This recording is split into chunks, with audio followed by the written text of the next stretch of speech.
اللي هو سابقة كما قال الأخ محمد، وين راح شهر رمضان إن شاء الله في 2026 تحت شعار مع المولودية على الخير متلمين، كما رانا متلمين اليوم إن شاء الله في الأيام اللي راح جاية مع بنك الطعام الجزائري.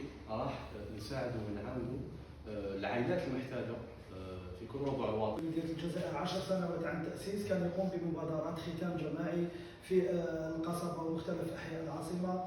الكل يعلم أن المولودية أيضا كانت سبب ربما في اسم الحاج محمد العنقاء، لأن تسمية الحاج بعد أن توجه إلى البقاع المقدسة كان بعد هدية من مولودية الجزائر. يعني المولودية كانت خلصت الحاج محمد العنقاء، ولهذا أصبح اسمه الحاج محمد العنقاء. هذا تراث يؤكد قيم ومبادئ هذا النادي. حتى ربما الشعار مع المولودية على الخير تلمينا مستمد من أيضا كلمات القصيدة الشعبية للراحل عمر الزاهي في القصيدة التي كتبها عن مولودية الجزائر، مولودية المسلمين في رياضة المسلمين، اليوم نقولوا مع المولودية على الخير متلمين.